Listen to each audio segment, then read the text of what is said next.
इधर मनीष सिसोदिया के इस्तीफे के बाद देखिए अब आम आदमी पार्टी ने सिसोदिया के जिम्मे आने वाले विभागों का बंटवारा भी कर दिया है। सिसोदिया के आउट होने के बाद कैलाश गहलोत और राजकुमार आनंद को नई जिम्मेदारी मिली है।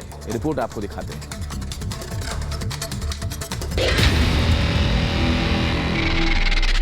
सिसोदिया अंदर, आगे किसका नंबर? दागियों पर एक्शन, आपकी बड़ी टेंशन। भ्रष्टाचार के दलदल में कौन कौन? आम आदमी पार्टी की मुश्किलें बढ़ती दिख रही हैं। दिल्ली सरकार के 2 मंत्रियों ने एक ही दिन इस्तीफा दे दिया है। मनीष सिसोदिया और सत्येंद्र जैन के अचानक इस्तीफों ने सियासी गलियारों में हड़कंप मचा दिया है। मनीष सिसोदिया का इस्तीफा बहुत बड़ी घटना माना जा रहा है, क्योंकि दिल्ली सरकार में उनकी हैसियत क्या है वो इससे समझा जा सकता है कि वो दिल्ली के डिप्टी सीएम के पद पर थे। 18 विभाग उनके पास थे। आम आदमी पार्टी में उनकी हैसियत अरविंद केजरीवाल के बाद नंबर 2 की है। सिसोदिया द्वारा इस्तीफा देने के बाद आम आदमी पार्टी के सामने सबसे बड़ी चुनौती थी अगले वित्त वर्ष के लिए बजट पेश करना।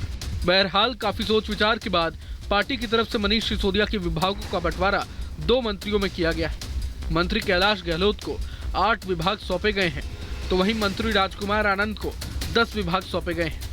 सिसोदिया दिल्ली सरकार में सबसे प्रभावशाली मंत्री थे। राज्य सरकार के सभी बड़े मंत्रालय उन्हीं के पास थे। ऐसे में अब कैलाश गहलोत और राजकुमार आनंद के कंधों पर बड़ी जिम्मेदारी होगी। दोनों मंत्रियों में विभागों का बंटवारा कुछ इस प्रकार किया गया है, जिससे कैलाश गहलोत के अंडर वित्त, प्लानिंग, पीडब्ल्यूडी, ऊर्जा, गृह, शहरी विकास, सिंचाई, बाढ़ प्रबंधन और जल विभाग आएंगे। तो वहीं केजरीवाल सरकार के मंत्री राजकुमार आनंद के अंडर शिक्षा, भूमि और भवन, विजिलेंस, सेवा, पर्यटन, कला संस्कृति और भाषा, श्रम, रोजगार, स्वास्थ्य और उद्योग विभाग आएंगे। अब एक साथ 2 मंत्रियों के इस्तीफे के बाद से सीएम केजरीवाल की मुश्किलें बढ़ना तय माना जा रहा है। हालांकि राजनीति के जानकार इसे सीएम केजरीवाल का दांव मान रहे हैं। कैसे एक सरकार को, कैसे आम आदमी पार्टी की बढ़ती हुई लोकप्रियता से, अरविंद केजरीवाल जी की बढ़ती हुई लोकप्रियता से घबरा कर और परेशान होकर आज बीजेपी और मोदी सरकार उत्पीड़न की कार्रवाई कर रही है। वहीं बीजेपी गिरफ्तारी के पीछे राजनीति के आरोपों को भी खारिज करते हुए लगातार आप पर हमलावर है और सबूतों पर जोर दे रही है। ये जो इस्तीफा आज हुआ है मनीष सिसोदिया का, भारतीय जनता पार्टी इसको कई महीनों से सड़कों पे इस बात की डिमांड कर रही थी। सत्येंद्र जैन और मनीष सिसोदिया का इस्तीफा भारतीय जनता पार्टी की नैतिक जीत है। बहरहाल हालिया स्थिति आम आदमी पार्टी की खराब ही नजर आ रही।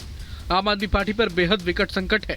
इस संकट से केजरीवाल कैसे उबरेंगे ये देखना बाकी होगा, क्योंकि उसके 2 बड़े नेता फिलहाल बड़ी मुसीबत में हैं। तो वहीं दूसरी तरफ 2024 के लोकसभा चुनाव की तैयारी भी शुरू हो चुकी है, लेकिन आम आदमी पार्टी को लोकसभा चुनावों में इसका खामियाजा उठाना पड़ सकता है।